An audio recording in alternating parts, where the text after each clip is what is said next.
യേശുവിൻ്റെ കൂട്ടായ്മയിലെ സ്നേഹം നിറഞ്ഞ എല്ലാ പ്രിയ സഹോദരി സഹോദരങ്ങൾക്കും പുതിയൊരു പ്രഭാതത്തിൻ്റെ എല്ലാവിധ ആശംസകളും നേരുന്നു. അതിരാവിലെ തന്നെ ദൈവവചനം കണ്ടുകൊണ്ടും വായിച്ചുകൊണ്ടും കേട്ടുകൊണ്ടും യേശുവിനോടും പിതാവായ ദൈവത്തോടും പരിശുദ്ധാത്മാവിനോടൊപ്പം നമ്മുടെ ദിവസം തുടങ്ങുവാൻ ദൈവം നമുക്ക് അവസരം തന്നതിന് നന്ദി പറയാം.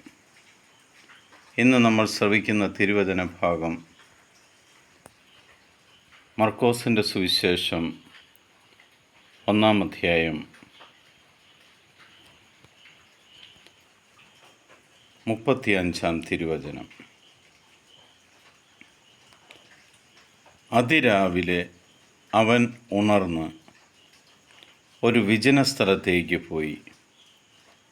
അവിടെ അവൻ പ്രാർത്ഥിച്ചു കൊണ്ടിരുന്നു.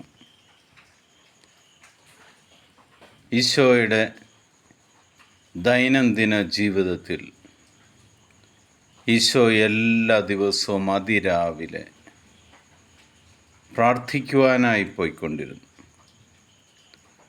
ഇപ്പോൾ നമ്മളും അതിരാവിലെ ഉണർന്ന് ദൈവവചനം വായിച്ചും കേട്ടും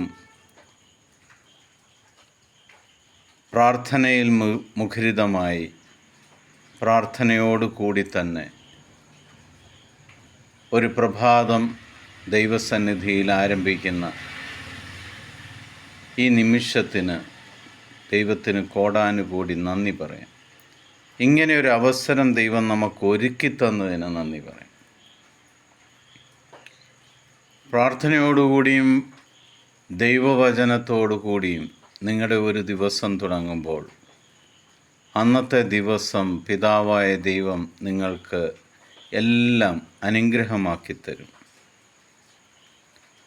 പിതാവായ ദൈവത്തിൻ്റെയും പുത്രനായ യേശുക്രിസ്തുവിൻ്റെയും പരിശുദ്ധാത്മാവിൻ്റെ കൃപയും അനുഗ്രഹവും സമാധാനവും എപ്പോഴും നിങ്ങളുടെ കൂടെ ഉണ്ടായിരിക്കട്ടെ.